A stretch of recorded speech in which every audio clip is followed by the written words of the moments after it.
తండ్రి అయిన దేవునికి మహిమ కలుగునుగాక. ప్రభువును ప్రియరక్షకుడైన యేసుక్రీస్తు నామంలో సహోదరి సహోదరులైన వారందరికీ హృదయపూర్వకమైన వందనాలు తెలియచేసుకుంటున్నానండి. చిన్న ప్రార్థన చేసుకుని మన కార్యక్రమం ప్రారంభించుకుందామండి. పరిశుద్ధుడైన ప్రియా పరలోకపు తండ్రి, మహోన్నతుడా, దయగలిగిన మా తండ్రి, గత కాలమంతా నీ పిల్లలైన మమ్మల్ని అందరినీ ఈ భయంకర దుర్దినాల్లో తండ్రి మీ కృప చేత కాపాడి నేటికి మీ పాదశనలు చేరి విధంగా స్తుతించి నీ మాటలు విని బలపరచబడటానికి అల్పులైన మాకు అనుగ్రహించిన ఈ స్థితిని బట్టి మీ కృతజ్ఞత స్తోత్రాలు తండ్రి. నాయనా, ప్రార్థన నేను ఆలకిస్తాను, మొరపెడితే ఆలకించి ఉత్తరమిస్తాను అని మీరు చెప్పిన మీ వాగ్దానాన్ని ఈరోజు కొద్ది సమయము ధ్యానించటానికి నేను సిద్ధపడుతున్నానయ్యా. మీ ఆత్మ సహాయం చేయండి. వినబోతున్న ప్రియులైన వారందరూ ఆధ్యాత్మిక బలపడినట్లు వినుచున్న బిడ్డలు మమ్మల్ని అందరినీ దీవించుమని, యావత్తు ఈ కార్యక్రమానికి మీ ఆత్మ తోడ్పాటును తండ్రి మీరు మాకు అందించి మీరే మహిమ పొందమని క్రీస్తు యేసు నామంలో ప్రార్థన అడిగి వేడుకుంటున్నాను మా తండ్రి, ఆమేన్. మంచిదండి. ఈ సమయంలో మన ఒక ప్రత్యేకమైన అంశాన్ని బట్టి కొద్ది నిమిషాలు మనం ఆలోచించుకుంటానికి ప్రయత్నించేదామండి. ఏంటా ప్రత్యేకమైన అంశము అంటే, ప్రియమైన సహోదరి సహోదరులారా, ప్రార్థన ఆలకించి ఉత్తరమిస్తానని దేవుడే వాగ్దానం చేసిన వాగ్దానాన్ని లేఖనాల నుండి పరిశీలనాత్మకంగా కొద్ది నిమిషాలు మనం ధ్యానించుకుంటానికైతే సిద్ధపడదామండి. చూడండి, ప్రవక్త అయిన ఇర్మీయా రాసిన పుస్తకము 33వ అధ్యాయము 3వ వచనం మీ అందరికీ తెలుసండి. ఒక రకంగా ఇది ఏమంటారంటే పెద్దలు, ఇది దేవుని యొక్క ఫోన్ నెంబర్ అట. 33 అంటే 333 అంటారు. అంటే ఆ మాటను బట్టి పెద్దోళ్ళు అంటూ ఉంటారండి. నేను చదువుతున్నాను, ఆలకించండి. ఇర్మీయా పుస్తకము 33:3 వచనం. నాకు మొర్రపెట్టుము, నేను నీకు ఉత్తరం ఇచ్చేదను, నీవు గ్రహింపలేని గొప్ప సంగతులను, గూఢమైన సంగతులను నీకు తెలియచేతును. అంటే ఏం చెప్తున్నాడు ఇక్కడ? నాకు మొర్రపెట్టుము, నీకు ఉత్తరం ఇస్తా. ఇంకా రెండో మాట ఏమంటున్నాడు? నువ్వు నాకు మొరపెట్టగానే ఉత్తరం ఇచ్చేది ఏంటంటే, నువ్వు గ్రహింపలేని సంగతులు. ఏంటంటే నువ్వు గ్రహింపలేని సంగతులు, అది నీ మనసుకు తట్టదు, అప్పుడు నీకు ఆలోచన కూడా రాకపోవచ్చు. ఇంకా అంత మాత్రం లేదు, గూఢమైన సంగతులు, గూఢమైన ఏదే మర్మంగా దాచబడిన సంగతులు నీకేం చేస్తాను తెలుసా? తెలియపరుస్తా అంటున్నాడు. అంటే దాని అర్థం ఏంటంటే, ప్రియమైన సోదరుడా సహోదరి, నువ్వు నాకు కానీ మొరపెడితే నువ్వు గ్రహింపలేనివి గూఢమైన సంగతులు నువ్వు తెలుసుకోనాలి. అంటే అవి తెలుసుకుంటే కారణంగా నువ్వు వాస్తవాన్ని గ్రహించి ఆ మొరపెట్టడం కారణంగా ఆ వాస్తవాన్ని గూఢమైన సంగతులు, నీకున్న సమస్యల పరిస్థితుల ఎలా వీలు కలుగు మార్గాలు ఏ విధానంగా తప్పించబడాలో తప్పించుకోవాలో ఒక రకంగా నీకు తెలియచేస్తాను. నువ్వు మాత్రం చేయవలసింది ఏంటంటే నాకు మొరపెట్టాలి అంటున్నాడు. అంతే కదా మాట యొక్క భావన. సరే, ఇంకో మాట చదువుకున్న చూడు, కీర్తన గ్రంథంలో 65వ కీర్తనలు ఏమంటున్నాడంటే, ప్రియమైన దేవుని పిల్లలారా, అక్కడ కీర్తనకారుడైనటువంటి దావీదు గారు ఏమంటున్నారంటే, ఈ మాట మనం చూద్దాం. చూడండి, 65వ కీర్తన 2వ వచనం అండి. ప్రార్థన ఆలకించువాడా, ఆయన ఎవరట? ప్రార్థన ఆలకిస్తాడట. సర్వ శరీరులు నీ యొద్దకు వచ్చేదరు. నువ్వు ప్రార్థన ఆలకిస్తావు, నేను ఆలకిస్తానని చెప్పినట్టు దేవుడు సర్వ శరీరులు అందుకే నీ యొద్దకు వస్తున్నారు అని చెప్తున్నట్టుగా ఈ రెండు మాటలను బట్టి మనకు కనబడుతుందండి. సో ప్రియమైన దేవుని పిల్లలారా, ఇప్పుడు మనం మాట్లాడుకునే మాట ఏంటంటే, ప్రార్థన ఆలకిస్తాను అని దేవుడే వాగ్దానం చేసాడు అనే అంశం మీద కొద్ది నిమిషాలు అలా ముందుకెళ్ళటానికి ప్రయత్నించాను. ఇప్పుడు రెండు మాటలు చదువుకున్నాం కదా. ప్రార్థన ఆలకించేవాడు దేవుడు అని కీర్తనకారుని దావీదు గారు చెప్తున్నారు, రాసిన కీర్తన 65వ కీర్తనలో. ఇక్కడ ఇర్మీయా భక్తుడు ఇశ్రాయేల్ ప్రజలతో మొర్రపెట్టండి, నాకు మొర్రపెట్టిన దేవుడే నాకు మొర్రపెట్టండి అని దేవుడే చెప్తున్నాడండి. ప్రియమైన దేవుని పిల్లలారా, ఎంత మంచి తండ్రి అండి. ఏ మొరపెట్టకుండా ఆపదలోనూ కష్టం ఉంటే చేసేయచ్చు కదా? కుదరదు. పిల్లకి ఫీజు కట్టాలని నీకు తెలుసు, కానీ ఒక సమయంలో కట్టొచ్చు అనుకుని ఉండటం కారణంగా పిల్లలు చెప్తారు, మమ్మీ రేపు ఫీజు కట్టమన్నారు అని. కట్టాలని తెలుసు కానీ అడుగుతారు. ఏమండి? కానీ ఈ సమయంలో నేను చెప్పే మాట ఏంటంటే, ప్రియ దేవుని పిల్లలారా, క్రైస్తవుని జీవితంలో ప్రార్థన అనేది ఒక వెన్నెముక లాంటిది. అది కానీ వంగిపోయిందా, అది కానీ సరిగ్గా లేదా, మనిషి స్ట్రైట్గా నిలబడలేడు, నడవలేడు, ఏది కూడా చేయలేడు. అంటే ఒక మనిషికి వెన్నెముక ఎంత ఎంత ముఖ్యమో ఒక క్రైస్తవుని జీవితానికి కూడా ప్రార్థన అంతే ముఖ్యము. ప్రార్థించిన సమయంలో దేవుడు చెప్తున్న నీకు నాకు చెప్తున్న మాట ఏంటంటే, ఎప్పటికైనా గ్రహించండి, నీకు నాకు చెప్తున్న మాట ఏంటంటే, ఇదిగో నాకు మొదలుపెట్టు, నేను ఉన్నాను కదా, నేను ఉత్తరం ఇస్తాను. పోనీ ప్రార్థన చేయి, నేను విన్నానా తప్పనిసరిగా నీకేం చేస్తానంటే నీ కార్యం చేస్తా. ఇప్పుడు నువ్వు ప్రార్థన చేస్తున్నావంటే ప్రార్థనలు ఏముంటాయో, లేకపోతే మొరపెడుతున్నావంటే నువ్వు ఎంత బాధతో మొరపెడుతున్నావో గ్రహించిన దేవుడు తన పిల్లలతో దేవుడు చెప్తున్న మాట, నాకు చెప్పండి, చేయండి, మొరపెట్టండి, ఇస్తాను అంటున్నాడు. కనుక ప్రార్థన క్రైస్తవ జీవితంలో అంత వెన్నెముకలనేది కనుక అంత విలువైనటువంటి దానిని మనం ఏంటంటే అంత చక్కగా ఆయన దగ్గరికి వెళ్ళి మన మనవులు చెప్పుకోనాలండి, మొర్రపెట్టుకోనాలండి, ఆయన దగ్గర ప్రార్థించుకోనాలి అని ప్రభుని బట్టి నేను జ్ఞాపకం చేస్తున్నాను. సో ప్రార్థన, అసలు ప్రార్థించని క్రైస్తవుడు అంటూ ఉండడు కదా, ఏమంటే ఉండడు, అందరూ ప్రార్థన చేస్తారు. సో ఒకవేళ ప్రార్థించలేదు అని అనుకుంటే ఆ వ్యక్తి క్రైస్తవుడే కాడు. సో ప్రార్థన, ఒక భక్తుడు ఏమన్నాడు అంటే, ప్రార్థన ఆత్మకు పట్టే చెమటట. అవును, విరిగి నలిగిన హృదయం కానీ విరిగి నలిగిన మనసుతో కానీ ప్రార్థించినప్పుడు ఆ ప్రార్థనకు ఆసన్నుడై ఆ ప్రార్థన ఆలకించి ఆ గాయాలను, ఆ విరిగి నలిగిన పరిస్థితిని కట్టేటటువంటి దేవుడిగా, ప్రార్థన ద్వారా మనం అట్ట విరిగిలని చేస్తే కట్టేటటువంటి దేవుడిగా వాగ్దానం చేసినటువంటి స్థితి మనకు కనబడుతుందండి. ఇది ఎవరో చేస్తే జరుగుద్ది అని చెప్పినట్లేదు ఇక్కడ. మీరు ఎవరెవరి మీదో ఆధారపడండి, వాళ్ళు బాగా చేస్తారండి ప్రార్థన. మరి బాగా చేసేటప్పుడు నువ్వెందుకు నేర్చుకోను, లేదా వినో, ఓహో ఎలా చేయాలో, దేవుని దగ్గరికి వెళ్ళి ఎలా మాట్లాడాలా అని నువ్వెందుకు నేర్చుకోవు, ఎప్పుడు ఒకరి మీద ఆధారపడతావు. ఇది మానవులు పరమజీవులాగా అలాంటిది కాదండి ఇక్కడ ప్రార్థన. నాకు మొర్రపెట్టుము, నువ్వెవరా ఏంటా అన్నది నాకు నన్న క్వశ్చన్. పాస్టర్ గారివా, పనికిమాలుడివా, మరొకడువా? ఒకవేళ దేవుని బిడ్డవైతే మొరపెడుతూ ఉన్నావు, నేను ఆలకిస్తా. దేవుని బిడ్డ కూడా నువ్వు శరీరంలో ఇష్టం వచ్చిన ప్రవర్తిస్తే అది కూడా ఆలకిస్తా. ఎలాగో తెలుసా, నువ్వు పశ్చాత్తాపపడని క్షమించు అంటే క్షమించి మంచి బ్రతుకునిస్తా. అందుకు మొరపెట్టాలి, లేదా అందుకు ప్రార్థించాలి. అంతేగాని పనికిమాల స్థితిలో నుండి నువ్వు పనికిరావు, నీ స్థితి ఎవరికి ఉపయోగం లేదు, నీ జీవితానికే నువ్వు పనికిరానటి స్థితిలో నీ ఇష్టం వచ్చిన బ్రతుకుతూ నాకేదేదో కావాలి అని అనుకున్నావా, దేవుడు ఎట్టి పరిస్థితులు ఇవ్వడం. నీకు పాడైపోయిన పరిస్థితికి నువ్వు అడిగేదానికి నీ బ్రతుకు అసలు బాధను తప్పించబడటానికి మార్గం అడగకుండా ఎంత బాధలో ఉండి కూడా ఏవేవో కావాలని అడిగితే వాళ్ళు ఇచ్చిన ఏం చేసుకుంటావు? అడగటమే రాంగు, ఇవ్వడు. మరొక కోణంలో ఆలోచిస్తాం, ఒకళ్ళు ఇచ్చినట్టు ఇచ్చేది అనుకుందాం, ఏం చేసుకుంటావు?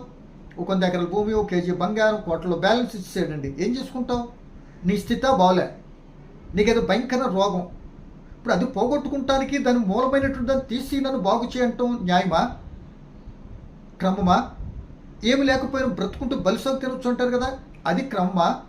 లేకపోతే ఏదెట్టుండలా ఈ బిడ్డను దీవించానాయన, ఏదోలాగా ఆశీర్వదించాయన, ఏదోలాగా చేసేనైనా, అదేంటి ఏదోలాగా చేసే ఇదేంటి, అసలు నువ్వు చెప్పేదేంటి, ఎవరి గురించి, ఎందుకు ఆలోచించాలని ప్రభుని బట్టి మీకు జ్ఞాపకం చేస్తాం.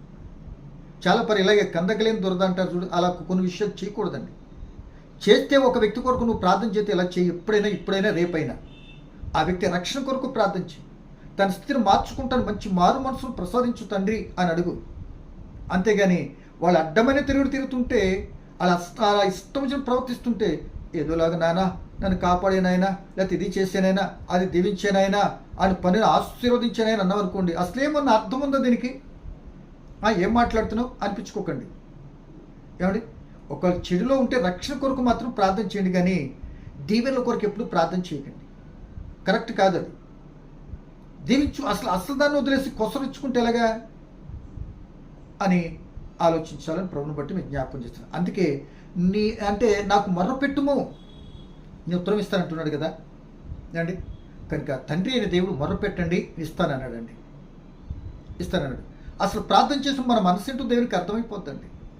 నువ్వేం అడిగేదాన్ని బట్టి భౌతికంగా అడుగుతున్నావా, లేదా శారీరకంగా అడుగుతున్నావా, పరసంబంధ విధానంలో బ్రతకటానికి, ఆయన కొరకు జీవించటానికి మరి ఆత్మానుసారంగా అడుగుతున్నావా అనే విషయాలు మన పలికే మాటను బట్టి ఆటోమేటిక్గా మన స్థితి క్యాలిక్యులేట్ అయిపోతుంది.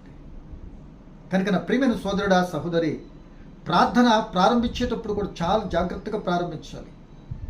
ఆ ప్రార్థన ప్రారంభించి ఆ మిడిల్ మ్యాటర్ ఏం చెప్తున్నది కూడా జాగ్రత్తగా మాట్లాడాలి. ఏమండి, తదుపరి ఇవన్నీ నాకు నీ కుమారుడైన క్రీస్తు ద్వారా ప్రసాదించండి తండ్రి అని ప్రార్థన ఒక సిస్టమేటిక్గా చేసుకున్నాను. కానీ ఏవేవో ఇక్కడ మత్తులో ఉండి ఏవేవో మాట్లాడేసుకుంటే నీకు ప్రార్థన విలువ తెలిసిన వ్యక్తివి కాదు. ప్రార్థన అనగానే ఎవరి దగ్గరికి వెళ్తున్నావు ముందు తెలియాలి. సాక్షాత్తు సృష్టికర్త అయిన తండ్రి దేవుని దగ్గరికి వెళ్తున్నావే, వినయ విధేయత ఉండాలి. ఫస్ట్ వెళ్తున్నామంటే కృతజ్ఞతాభావంతో దగ్గరికి వెళ్ళాలి, కాపాడేందుకు కృతజ్ఞతలు అంటూ. తదుపరి ఆ లిస్టు నీకు ఏదైతే కావాలో, ఏదైతే కోరుకుంటున్నావో, నీ దగ్గర ఏదైతే లేదో ఆ స్థితి నుండి నన్ను విడిపిస్తే నీ కొరకు బ్రతుకుతానయ్యా, నీ పనిని చేస్తాను తండ్రి, నీ చిత్తాన్ని నెరవేర్చుకుంటాను, నా బ్రతుకు మార్చుకొని నీకు ఇష్టకరం జీవిస్తాను అంటే ఇట్టటి విషయాల్లో ఎక్కువగా ప్రాముఖ్యత చూపాలి.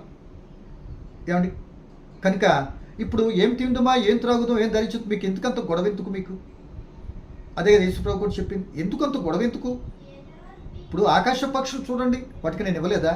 మీరు అంతకంటే శ్రేష్ఠులు కదా, మీ అల్పమైన జీవితాను కదా నేను కాపాడలేనా? ఆ పిచ్చుకల కంటే శ్రేష్ఠులు వాటికే నేను ఇస్తున్నాను కదా, అవి ఎప్పుడు అడగలేదు నన్ను.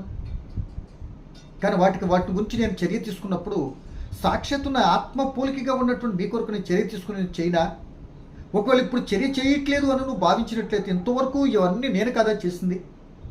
నువ్వంటూ ఏదైనా కలిగి ఉన్నావంటే నేను ఇచ్చింది కాదా?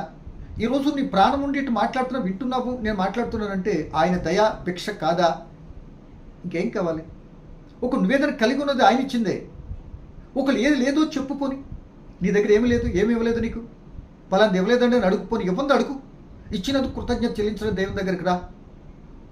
ఆ వచ్చేది కూడా హృదయపూర్వకంగా ఆయన వద్దకు వస్తే ఫలం దయచేయబడి నమ్మి రావాలి అంటాడు కదా యాకోబు మీద చదువుకుంటే.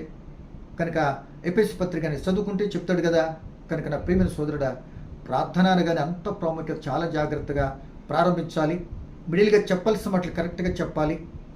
అప్పుడు నీ కుమారుడు క్రీస్తు ద్వారా అని మనం ముగించాలి. ఎలాగంటే ఇలా స్టార్ట్ చేసుకోవాలి. తప్పనిసరిగా ప్రార్థన ఈ విధంగానే మొదలు పెట్టాలి. ఎలా పరలోకమందున మా తండ్రి అంటావు, మహోన్నత దివ్య మరి తండ్రి అంటావు, తండ్రితో ప్రారంభించి తండ్రి అనని మీ నాన్నగారితో అంటే నాన్న ప్రారంభించి మీ కుమారుడి క్రీస్తు ద్వారా అడుగుచున్నానయ్యా నాకు దయచేయి అన్నట్టుగా ముగించాలి. ఈ మధ్యలో నీకు ఎన్ని కావాలో అన్నీ చెప్పే, ఇలా చెప్పు, ఏది కావాలో అది అన్నీ కూడా వివరించు. స్పష్టంగా అడుగు, లేనిది ఉన్నట్లుగా, కాని దాన్ని చేయనట్లుగా, కానివ్వండి ఏదో చేసేనట్లుగా అని అడిగితే ఎదురు ప్రశ్న నీకు వచ్చేస్తుంది. ఏమంటే ఎదురు ప్రశ్న నీకు వచ్చేస్తాయి. నువ్వు చేస్తావా అలాగా? కానివాడు భయంకర పరిస్థితులు ఉండేవాడికి నువ్వు చేస్తావా? నువ్వు చేయవు అంటే నువ్వు చెప్తే నేను చేసేలా అన్న స్థితికి మాత్రం వెళ్ళకండి. యథార్థంగా చెప్పండి. యథార్థవంతులంటే ఆయనకి ఇష్టం. ఏమండి, నీతిమంతులని దగ్గర ఉండి ఉంచుకుంటాడు. నిజం పలికేవాళ్ళంటే మహా ఇష్టపడతాడు ఆయన. అబద్ధాల వాళ్ళు మాత్రం తన దగ్గర రానియడం సంగతి మనకు తెలుసు కదా. లేకపోతే లోనోట్ పెట్టుకుని బయటకు వచ్చి చెప్తే ఆయనకు ఊరుకోడు కదా. ఇవన్నీ తెలుసుండి కూడా పప్పులు కాలంటే చూసు వేసేది క్రైస్తవుడు. ఈ రోజున క్రైస్తవుడుగా బతికితే ఇప్పటికి ఇండియా ఎప్పుడో బాగుపడిపోయింది. 1966లోనూ 1905 మొత్తం మీద ఇందిరాగాంధీ గారు ఆక్స్ఫర్డ్ యూనివర్సిటీలో చదువుతుంటే నెహ్రూ గారి అన్నారట, ఏమని, అమ్మా క్రైస్తవం మొదటి శతాబ్దంలోనే మరి మన ఇండియాకి వచ్చింది, కానీ క్రైస్తవుడు క్రీస్తుని పోలి క్రీస్తులా జీవిస్తే మన ఇండియా ఎప్పుడో బాగుపడిపోయేదమ్మా అని నెహ్రూ గారు ఇందిరాగాంధీకి ఉత్తరం రాసేటట్టు ఆక్స్ఫర్డ్ యూనివర్సిటీలో చదువుతుంటే. కనుక నా ప్రియమైన దేవుని పిల్లలారా, క్రైస్తవులు క్రీస్తుని పోలి నడకపోవటం కారణమే ఈ పరిస్థితి. కనుక నాకు కావాల్సింది ఆయన మొరపెడితే వింటాను అన్నాడు, ప్రార్థిస్తే వింటాను అన్నాడు. అంటే ఆయన మాట తప్పనివాడు, మార్పు లేనటువంటి. నువ్వు అడిగితే ఎన్ని పర్యాలు చేయలేదు చెప్పు, ఎన్ని పర్యాలు ఆలకించి నీ జీవితానికి ఎన్ని కార్యాలు చేయలేదు. కానీ నేను అడుగుతున్న ప్రశ్న, ఆయన కొరకు నువ్వు జీవించి ఆయన చేసిన పని మాట ప్రకారం నువ్వు ఎప్పుడు జీవించావు చెప్పు? ఎప్పుడు ఆయన చిత్తానుసారం నడిచిన వ్యక్తిగా నువ్వు ఉండవు చెప్పు? కొద్ది కాలం ఉంటే కొద్ది కాలం ఉండట్లే. అయినా కృప కలిగిన తండ్రి నీకన్నీ ఎండ వేడి వెలుతురు అన్నీ కూడా నీ సమానంగా ఇచ్చి కాపాడుతున్నాడే. ఎలాగా అని అంటే, ఇశ్రాయేల్ ఐగుప్తు దేశం విడిపించిన తర్వాత 40 సంవత్సరాల్లో ఎన్ని రకాలుగా తిరుగుబాటు చేసిన, ఎన్ని రకాలుగా దేవుణ్ణి మార్చేసిన వాడు, దూడగా ఆయన ప్రతిమకు మార్చేసుకున్న ఆయన కృప కలిగిన తండ్రి వారిని క్షమించుకుంటూ తన వాగ్దాన్ని నెరవేర్చ 40 సంవత్సరం మన్నాను ఆపకుండా కానాన్ దేశం తీసుకుని వెళ్ళలేదా? ఒకసారి ఆలోచించు. కనుక ఈ సమయంలో ప్రార్థన అని అనగానే దేవునితో మాట్లాడుతూ అనే మాటను తీసి పక్కన పెట్టండి.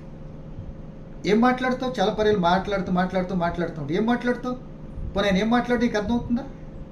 ఏం మాట్లాడే బ్రదర్ ఆయన దగ్గరికి వచ్చి అంటే ఏం చెప్తావు? నీవు చెప్పలేవు. ప్రశ్నార్థకం.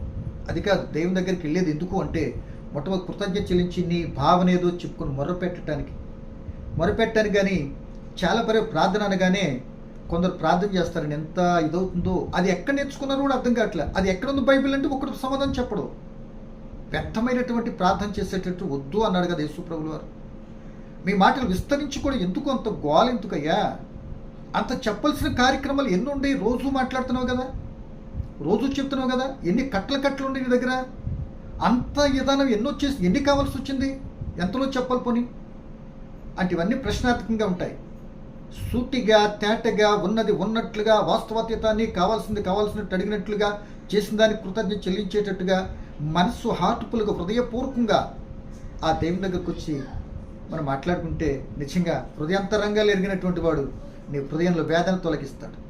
నీకు కావాల్సింది అడగక ముందే ఇస్తానన్నటువంటి తండ్రి నీకు అన్ని విషయాలు కూడా ఏం చేస్తాడు తెలుసా? ఇచ్చి తీరుతాను అని తనే వాగ్దానం చేశాడు. వాగ్దానం చేసిన నమ్మదగిన అది గుర్తు పెట్టుకో ముందు అని ప్రభుని బట్టి మీకు జ్ఞాపకం చేస్తున్నాను. కనుక నా ప్రియమైన దేవుని బిడ్డలారా, ఈరోజు అనేక మంది ప్రార్థన చేస్తున్నారు, ఇలా మాట్లాడేస్తారు. ఏమని? ప్రార్థన చేస్తూ ఉండగా రైట్ నౌ అంటే ఇప్పుడు చేసేలా ఎవరికి? ఆ ఖాళీ పనిని బాగు చేసేయాలి, ఆయన స్వస్థపరిచేయాలి, ఈయన కలిగజేసేయాలి, ఈయనకి వచ్చేయాలి, బెడ్ మీద ఉండి పరిగెత్తేయాలి. నిజమా? జరుగుద్దా? అసలు రైట్ నౌ అని ఇంత కమెంట్గా మాట్లాడుతున్నావు. ఎప్పుడు ఇచ్చింది నీకు అంత ధైర్యం? ఎలా చెప్పగలుగుతున్నావు? ఇప్పుడు రైట్ నౌ అంత ప్రగల్భానంతో అరిచి పలికేవే, ఇంచి కదుపుతావు అక్కడ. దానికి తోడేం చేస్తారంటే వెనకాల ఒక బృందం ఉంటుందండి ప్రార్థన చేసేటప్పుడు. అవును ఆయన ఇచ్చేలా ఆయన చేసేదానికి వీళ్ళు మొంత పడతాం. రైట్ నౌ కలుగుగాక అని వెనకాల కూడా మాట్లాడేస్తారు. ఇదేంటి ఇంత గొడవ ఎందుకు? నీ బాధ చెప్పుకుంటానికి ఇచ్చేయి అని కమెంట్ చేస్తూ వచ్చేస్తా, ఏమన్నా డిమాండ్ చేస్తూ వచ్చేస్తా. కొందరు ఏం చేస్తారండి, కమెంట్ చేస్తారు, డిమాండ్ చేస్తారు. ఏమండి ఇచ్చేయండి అంటే వెనకాల చేసేయండి ఆయన, అవును ఆయన ఇచ్చేయండి ఆయన. అవునా? మరి ఇట్లా ప్రార్థన ఎట్టు అడుగుతున్నావే?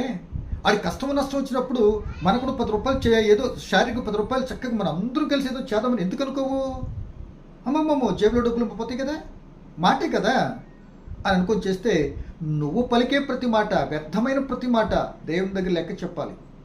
చేసేది ఆయన ఏదో చెప్తున్నాడా, దాంట్లో నువ్వు ఎందుకు దూరతావు? కరెక్టా? పోనీ ఎక్కడుంది బైబిల్? తీసేయండి. వ్యక్తిగతంగా చేసేటప్పుడు ఆమేన్ అని అంగీకరించడంతో అంతా ఓకేగా. ఆమేన్ అంటున్నామంటే ఏంటి? అవునుగాక. ఇంత చేసిన అన్నిటికీ అవును అన్నావు, అయిపోయిందిగా.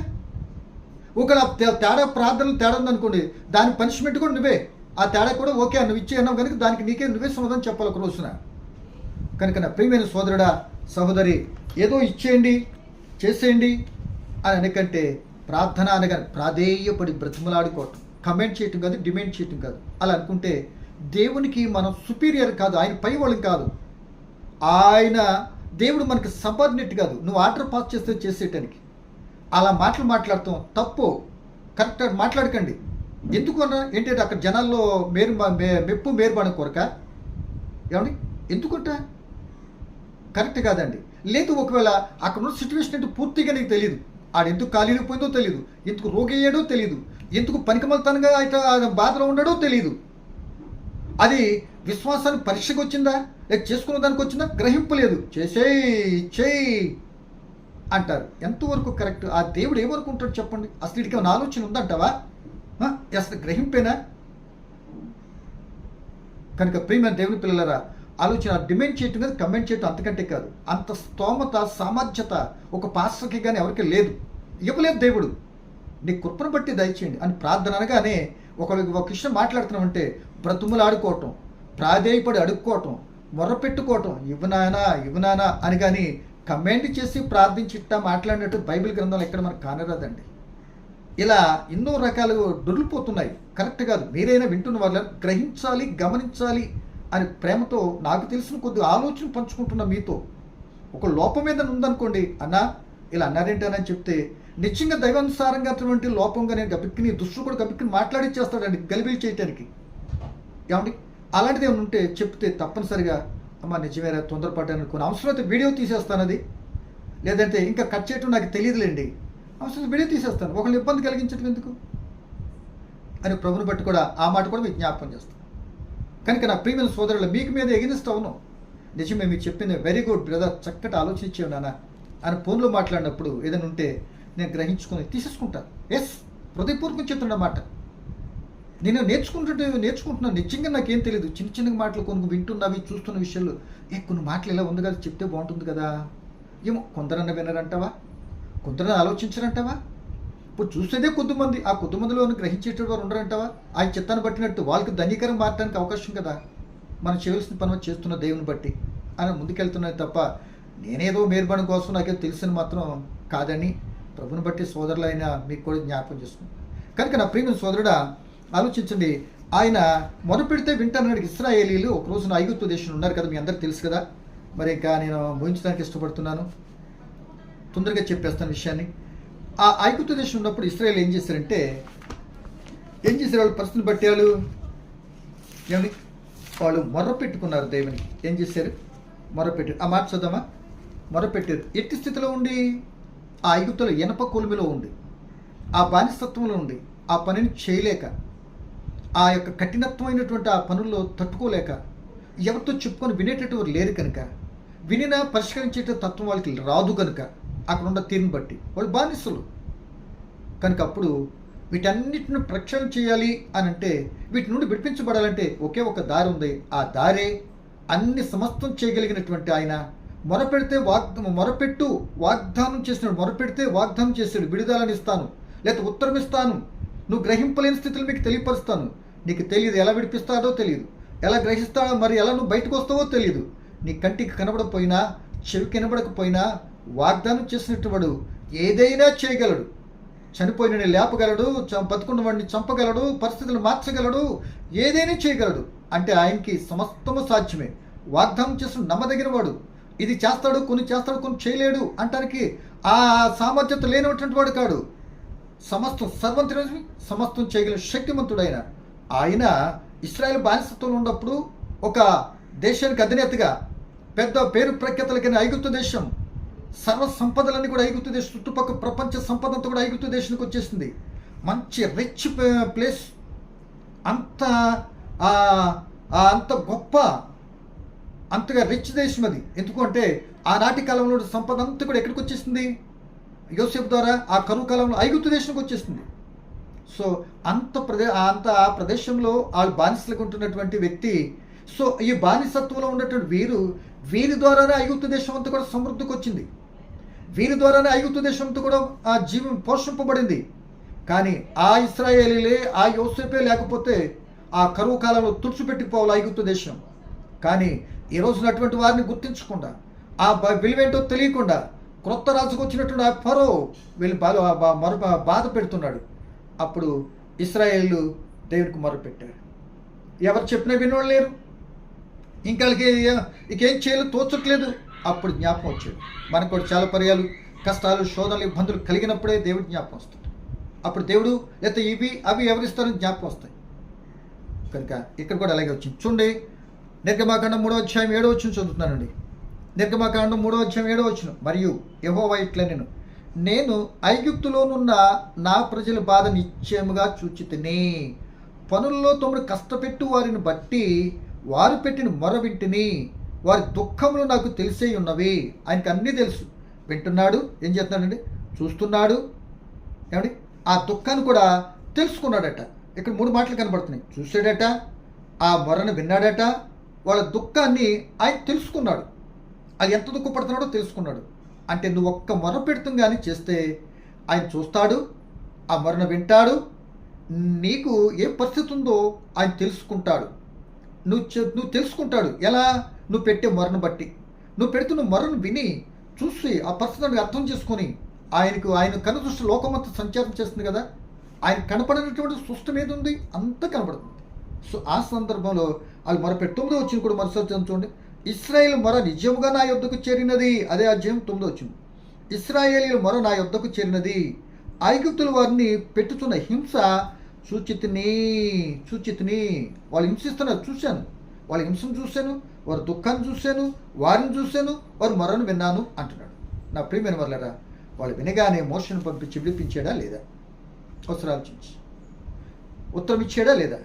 ఇచ్చాడు. వారిని విడిపించాడు, మోషను పంపించాడు. అన్నీ అక్కడ పరిస్థితులు అన్నీ కూడా ఎంత వ్యతిరేకత ఉన్నా మొత్తం మీద అక్కడ నుండి ఏం చేశాడు? అద్భుతాలు ఎన్నో చేసి 10 ఆశ్చర్యకార్యాలు అక్కడ చేసి, తర్వాత ఐగుప్తు దేశం నుండి కానాను దేశం ప్రవేశించినప్పుడు కూడా ఎన్నో గొప్ప గొప్ప ఆశ్చర్యకార్యాలన్నీ చేసి విడిపించి, గూఢమైన వాళ్ళు గ్రహించలేని ఎక్కడికి వెళ్తాం, ఎలా దాటిపోతాం సముద్రాన్ని, ఇప్పుడు ఎలా మనకి అరణ్యంలో ఆహారం, ఎలా ఈ చీకట్లో వెలుగు, ఎలా మన బట్టలేవి, మన పంటలేవి, ఇవన్నీ విషయాలన్నింటిలో కూడా 40 సంవత్సరాలు నా ప్రియమైన సోదరుడా ఆశ్చర్యకరంగా ఇశ్రాయేలు నడిపించలేదా?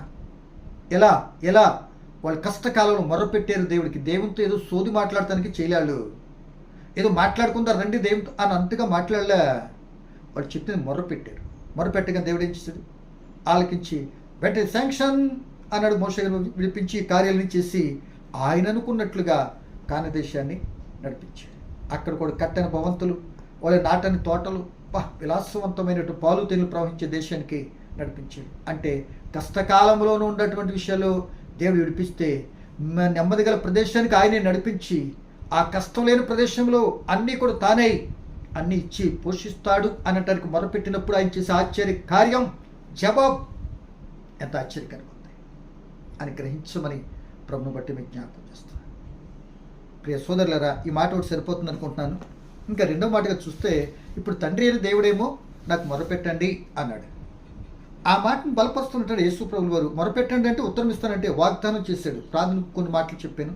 తండ్రి అయిన దేవుడు మొరపెట్టండి అన్న దేవుడు విడిపించాడు అని ఒకటి మాట చెప్పాను. ఇప్పుడు కుమారుడైన క్రీస్తు తండ్రి చెప్పిన మాటను ఎలా దాన్ని బలపరిచాడు, మీరు ఇప్పుడు ఏం చేయాలి అని ఆ తండ్రి దేవుని వాగ్దానాన్ని మనకెలా పరిచయం చేశాడు. ఇప్పుడు మనం ఎలా చేయాలి అనే విషయం కూడా చాలా క్షుణ్ణంగా నేర్చుకోవాలని బైబిల్. సో మత్తయి సువార్తలో యేసుప్రభు కొండ మీద ప్రసంగాలు ఏమన్నాడు అంటే చూడండి, ఏమని? అడుగుడి మీకు ఇవ్వబడును. ఏం చేయాలట? అడగండి. రెండో మాట ఏంటి? వెతకండి, తట్టండి. అడుగు ప్రతివాడు పొందుతాడు. పక్షపాతి కాదు దేవుడు. అడుగు ప్రతివాడు పొందుతాడు అనని తండ్రి అయిన దేవుడు చేసిన వాగ్దానాన్ని, మీకు ఏది కావాలో అడగండి. పోనీ ఒకరు మీ జీవితంలో ఏది పోగొట్టుకున్నారో అడగండి. లేకపోతే ఏదే తలుపులు ద్వారాలు తెరవకుండా మోయబడి ఉన్నాయో కొట్టండి. అది ప్రతి వానికి ఇస్తాడు అంటున్నాడు. ఇంకా 11 చివరి భాగంలో చదివితే, మీ తండ్రి తను అడుగువానికి మీ తండ్రి తను అడుగువారికి అంతకంటే ఎంతో నిశ్చయముగా మంచి ఇవ్వాలనిచ్చును అంటున్నాడు. అంటే నేనేం చెప్తున్నాడు? తండ్రి వాగ్దానం ఉంది, ఆయన కుమారుడు క్రీస్తు ప్రభు వచ్చి మీరు అడగండి, అడుగునికి అన్నీ ఇస్తాడు, తట్టండి ఇస్తాడు. తండ్రి మీరు అడిగిన దానికంటే గొప్ప ఈవులు ఇస్తాడు. మీ స్థితి ఏంటో తెలుసా ఇక్కడ ఉన్నటువంటి వాళ్ళారా అని కొన ప్రసంగ పరిస్థితులు ప్రజలు మాట్లాడుతూ, మీరు ఒకవేళ మీ పిల్లలు కానీ రొట్టె నడితే రాత్రినిస్తాడా, చేప నడితే పావునిస్తారా, తేలినిస్తారా? చెప్పండి. మీరు ఎవరా ఎందుకు ఇవ్వరు అంటే, ఆయన మీకు కన్నాం కదండి, మా పిల్లలు కదండి, ఎలా ఇస్తామండి అసలు అన్నట్టు అనే ఆన్సర్ ఇస్తామా మనం? ఓకే. సో ఇదే పరలోకపు తండ్రికి మనం పిల్లలైనప్పుడు ఆయన ఎందుకు ఇస్తాడో మనం ఎందుకు అనుకోనాలి? చాలా పనులు ప్రార్థన చేస్తున్నప్పుడు నా మొరింట్లేదేమో, నన్ను ఆలకించట్లేదేమో, లేదా అలాగేమో ఇలాగేమో చాలా పనులు మనం మాట్లాడుతుంటాం. కరెక్ట్ కాదు. వాగ్దానం చేసి నమ్మదగిన వాడు. సో నమ్మదగిన ప్రార్థన నీ దగ్గర ఉందేమో, చెప్పకూడని మాటలు చెప్తున్నావేమో, అడగవలసిన రీతిలో అడగట్లేదేమో, ప్రార్థన ప్రారంభించిన విధానంలో ప్రారంభించి చేయకూడని విధానంలో సోది చెప్తున్నావేమో. చూసుకో, కరెక్ట్గా చూసుకో. అంతేగాని ఆయన ఏదో తప్పు పట్టేటటువంటి విధానంలో నీ చేత అట్టు అనిపించుకునేటువంటి కాదు ఆయన రేంజ్ దేవునిది. ఆయన తలంపు పుట్టక్రితమే నీ స్థితిగతులు నా స్థితిగతులు అని కూడా ఎరిగినటువంటి వాడు. మనం ఆయన అరచేతిలో ఉన్నాం. ఏం చేస్తాం, మన బడాయి ఏంటో అంతా తెలుసు ఆయనకి. నువ్వు దాచినంత మాత్రం దాగదు. నువ్వేదో జనాలు మబ్బి పెట్టుకున్నంత మాత్రాన ఓపెన్ కాకపోదు. రహస్యంలో ఏదో రోజున పట్టబయలు చేసేస్తాడు. తెలుసు. కానీ తప్పించుకున్నాను అనుకుంటున్నావు. తప్పించుకొని పెద్ద కొడుకు అనుకుంటున్నాడు, తర్వాత పిండితాడు పట్టుకొని. కనుక నా ప్రియమైన సోదరుడా, ఇక్కడ చెప్తుంది అడుగుడి ఇవ్వండి అన్నాడు. అడిగేటప్పుడు ఏమడగమంటున్నాడు? అడగండి అని. మీరు యాహన్ సూత్రలో కొద్దిగా ముందుకు వస్తే యాహన్ సూత్రలో ప్రియమైన వాళ్ళరా అక్కడ ఏమంటాడంటే, తండ్రిని నా పేరట మీరు అడగండి. ఏం చేయాలట? నా పేరట మీరు అడగాలి. 13వ అధ్యాయము 14 వచ్చిన చదువుతున్నానండి. 2-3 మాటలు చెప్తానండి. అంటే తండ్రి అని దేవుడు వాగ్దానం చేశాడు. కుమారుడని క్రీస్తు ప్రభువు చెప్తున్నది ఏంటంటే, తండ్రిని మీరు అడగండి, అడగండి, ఇస్తాడైనా. వాగ్దానం మీకు ఉంది. ఇప్పుడు నేను కూడా అడిగాను, తప్పనిసరిగా నాకు ఇచ్చాడు. అన్ని కార్యక్రమం ఆయన చిత్తాన్ని బట్టి, ఆయన మాటను బట్టి, ఆయన చెప్పమంటేనే చెప్పాను, చేయమంటే చేసిన, ఆయన చిత్తాన్ని నెరవేర్చడానికి వచ్చిన కనుక ఆయనకి ఇష్టకరమైన పనులు చేసుకుంటున్నప్పుడు నేను ఏది చెప్పిన విని ఆయన ఏం చేశాడు తెలుసా? సమస్తమును నాకు చేయించాడు. అందును బట్టి నేను సమస్తం చేశాను. అదే మాట మీకు చెప్తున్నాను అన్నట్టుగా లేదు ఇక్కడ. ఏమండి? ఈయన ఎడుతున్న చూడండి, 13వ అధ్యాయం, యోహాను సువార్త 14:13 అండి. యోహాను సువార్త 13:14. మీరు నా నామమున దేనిని అడుగుదురో తండ్రి కుమారుని యందు మహిమపరచబడికే దానిని చేతును. ఆయన మీరు తండ్రిని అడుగుతారు కదా, నేను చేస్తానట్లని. ఇప్పుడు నేను ఉంటాను కనుక చేస్తాను అంటున్నాడు. ఆయన కూడా చేస్తాడు అని యేసుప్రభువు చెప్తున్నాడు. అదే మీరు ఒక మాట 16వ అధ్యాయము 23-24 వచ్చింది. ఆ దినమున మీరు దేనిని గూర్చి నన్ను అడగరు. యోహాను సువార్త 16:23. ఆ దినమున మీరు దేనిని గూర్చి నన్ను అడగరు. మీరు తండ్రిని నా పేరట ఏమి అడిగినను ఆయన మీకు అనుగ్రహించునని మీతో నిశ్చయంగా చెప్పుచున్నాను. నా పేరట మీరు తండ్రిని అడగండి, నేను చేస్తాను.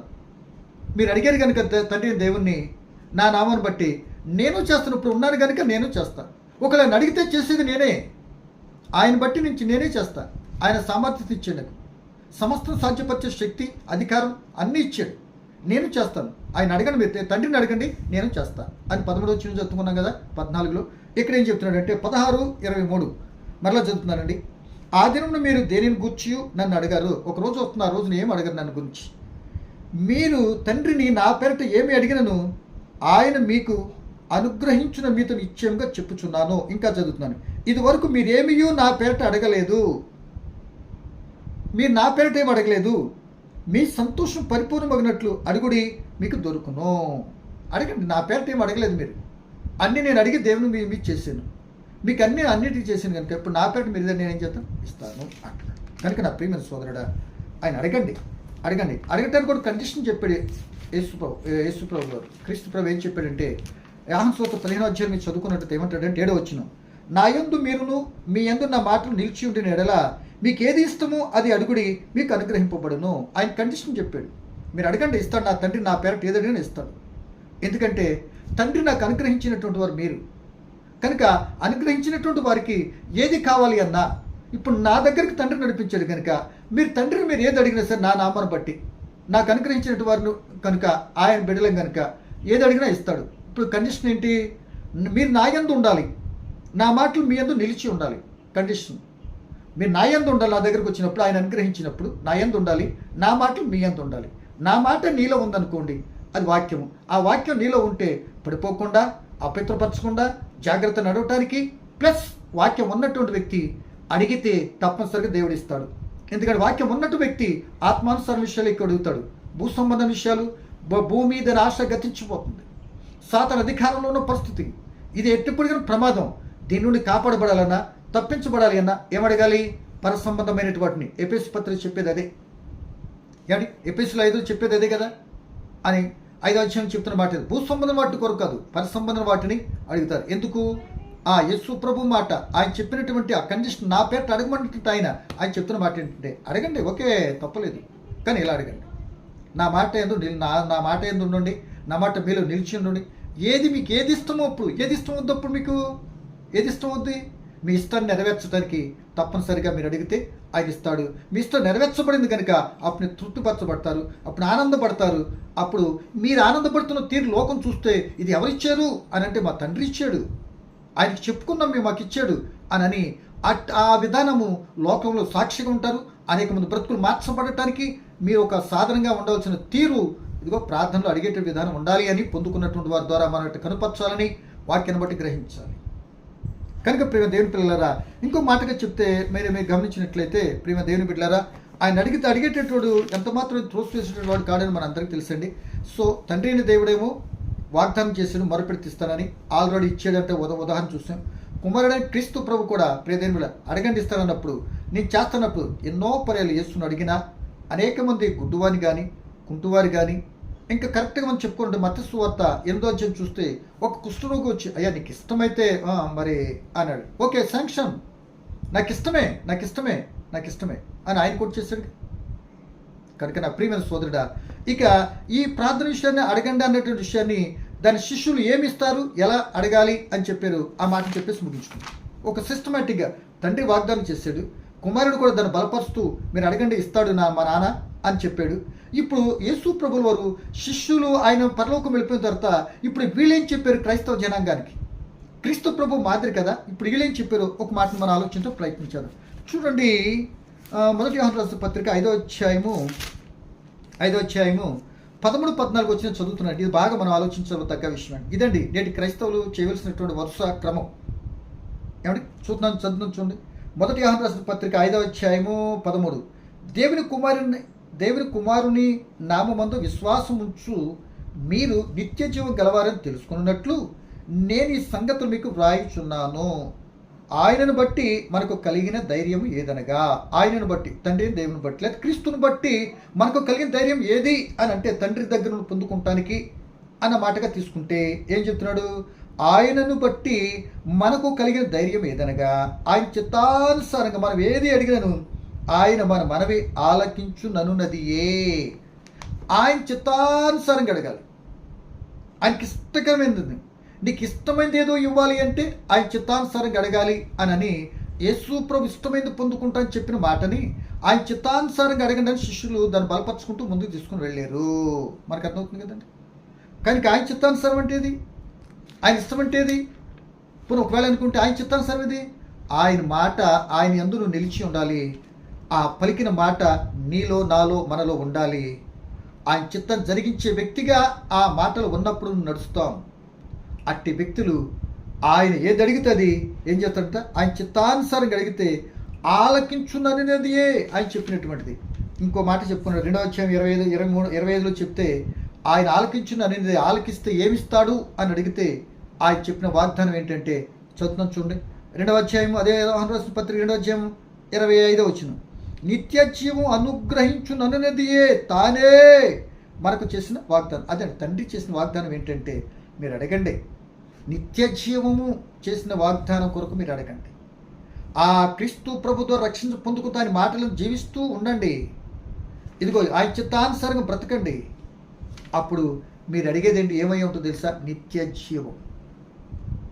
ఆ నిత్య జీవం అనుగ్రహించిన అనేది దేవుడు మనకు చేసిన వాగ్దానం అని శిష్యుల ద్వారా మరలా చెప్పించాడు. అంటే క్రైస్తవ జీవితంలో ప్రార్థన మంచిదే, చెయ్యాలి, చేయమని చెప్పాడు, అడగమని చెప్పాడు, మొరపెట్టండి అని చెప్పాడు, తండ్రి మొరపెట్టండి అని చెప్పాడు, యేసు ప్రభు అడగండి అని చెప్పాడు. ఆయన శిష్యులు వచ్చి మాట్లాడింది ఏంటంటే ప్రేమ దేవుని బిడ్డలారా, ఆయన చిత్తానుసారంగా అడగండి. ఆయన ఇస్తానన్నది ఏంటంటే నిత్య జీవం అనుగ్రహించున్నది. లోక సంబంధం ఎన్ని ఉన్నా ఎంత తిన్నా లోక నిచ్చిపెట్టి ఏదో రోజు వెళ్ళిపోవాలి. సో ఆ కన్ను మూసుకుని మరుక్షణం ఆ నిత్య జీవానికి ఆ నెమ్మది పొందే పాతాళంలో నెమ్మది పొందే స్థలం పరదేశంగా మరో పేరుగా పిలువబడుతున్న స్థలానికి మనం వెళ్ళగలిగేటట్టుందా?